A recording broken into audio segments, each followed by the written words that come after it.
let's look at the difference between a conductor and an insulator. The textbook does this poorly because they put it much later, yet they refer to it almost right away. These are fairly common terms and they're very easy to understand. You need to be able to tell me the difference between a conductor and an insulator, give me an example, explain how conduction happens, the particles that are involved, and how even insulators can be forced to conduct. Recognize the evidence of breakdown voltage being exceeded and damaging an insulator, and explain your new understanding of the design of transmission towers to account for this. First thing we have to realize is that the electrons in the valence shell are actually fairly mobile in a metal. So the metals are actually willing to let go of an electron and it can hop from one atom to another. In fact, they swirl around like dolphins between three different islands. They're just swarming throughout this. It is only the electrons that move from place to place like this. That's why we call it electronicity or electricity. If the protons moved, it would be called protonicity. Now, the electrons may pool around freely, but to get them moving in a single direction, they need a little bit of a nudge. In a conductor, the nudge is almost not needed. The conductor would be the equivalent of these marbles sitting on a hill, and at most, they're in the teensiest, tiniest rut at all. And so the slightest push from you on the one will trigger them all to move. The height of this hill is like the applied voltage. Now, if you have an insulator, the electrons are much deeper embedded into the material. So non-metallic atoms or compounds like rubber, the electrons don't really want to move. They're not very mobile in those particular forms of atoms or molecules. So we're going to have to lift this hill or add a lot more voltage before we can finally dislodge them and get them moving. But we can get them moving if we really try hard. So if we could do this to the hill, lift it way up in the air, we would trigger an avalanche. Now, this is a problem because if I go back one, which I can't seem to do right now, there we go. For a pure conductor, there would be no divots in this hill at all.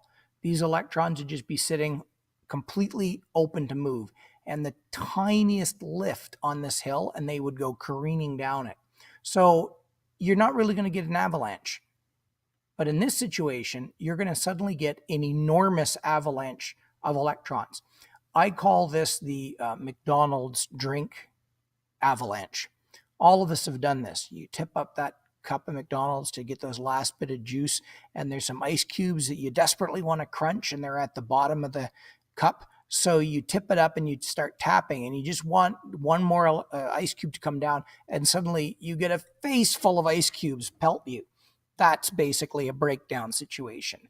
We don't really want that to happen in our devices because this will be a catastrophic flood of electrons and it can damage or cause the component to catch fire. So we want to stay way away from the breakdown voltage unless we're deliberately trying to have some fun or we're testing things in a lab to make sure they're safe. Once the breakdown voltage is exceeded, the material will now enter an ionized state. The electrons have now been moving, which is a fancy, way of saying they're moving. And during this time, it may become a very good conductor. So a perfect example of this is air. It's normally a fairly good insulator, but once the voltage between the storm clouds and the ground exceeds the breakdown voltage of air, a lightning bolt jumps. This opens an ionized pathway to the ground, and then multiple gigantic bolts will follow quite easily. So the first bolt that pushes its way through makes a pathway for the others. And you can actually see this happening. The main bolt here, but you can see tiny little leading bolts as these electrons start to force their way through. So let's say the air between the sky and the ground has 30,000 volts of insulating capacity, and this bolt is now at 32,000. It will gradually dig its way down. But once this first little leader has made its way down, notice how much more current is flooding in behind it. It's created a really good pathway. And so consequently, lightning does strike the same place twice. This lightning bolt at the left might go 3 or 4 pulses. Mr. Alderson, please call extension 258. Mr. Alderson. And it's really easy to see here if we set up a gap jump, a little spark jump. So let's say this gap of 1 centimeter and air insulates 5 volts for every centimeter. So if there's a 1 centimeter gap, this means it's going to take 5 volts to jump it. These 6-volt electrons can easily jump that gap because they have more than is necessary. But this air gap of 3 centimeters, with each centimeter providing 5 volts of insulation, these 12-volt electrons cannot possibly jump the gap. But if you brought this point closer, as you got it closer, right, somewhere around here, you'd have 5, 10, then only 12 volts of insulation, and the spark would jump. So you can actually measure the voltage. If you know the insulating capacity, you measure the spark. And if the spark jumped 7 centimeters, and this was correct, you'd have a 35-volt spark. Okay, so this may make it possible for us to estimate the voltage on the Van de Graaff machine because we can easily measure the spark gap between the big sphere and the small sphere. Now here is a petrified lightning bolt. This is called the Lichtenberg figure, and they exceeded the breakdown voltage of this plastic called lucite or acrylic.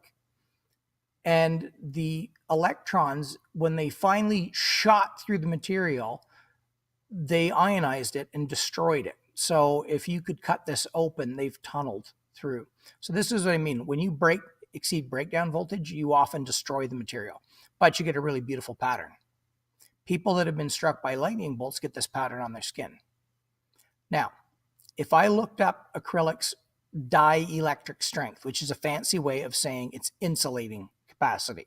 This word dielectric strength is written right on the cases of a black electrical tape you can buy. Let's say this acrylic has 250,000 volts per centimeter insulating capacity, which is easy enough to look up. And we can see that there's 4 centimeters of penetration, each centimeter requiring 250,000 volts. Can you now tell me the voltage that was applied to this block?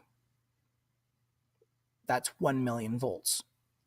Our Van de Graaff machine is only about 40 to 80,000, so it couldn't possibly do this to a piece of acrylic.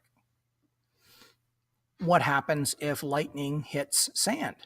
You get the exact same thing in the sand, a Lichtenberg figure. And so you can dig up petrified lightning bolts because, again, the sand is a lousy conductor. So when the lightning hits it and it ionizes it and it forces its way through, there is so much heat generated that it melts the sand together to glass. And you can dig up these fulgurites buried before. Now, the question is, why on earth is this man able to dig up petrified lightning bolts in the desert? And that's going to be our big poser for the week. Now let's take a look at a familiar thing you see across the country. This is a 250,000 volt transmission tower. So it's way high. And they don't have any insulation on these towers. Why don't they insulate? At 250,000 volts, you can look up the insulating capability of rubber. The cables swinging from tower to tower, if you work out how much rubber would be needed to insulate those, you are going to have a weight that is just staggeringly, incredibly heavy. So the wires are bare naked. They are totally open to be touched and be killed. So they hoist them over the ground. But the wires are held out on these large glassy arms here. And if we take a good look at them, there's the live wire that is more than capable of killing you. Notice bare wire, there is an insulator on it right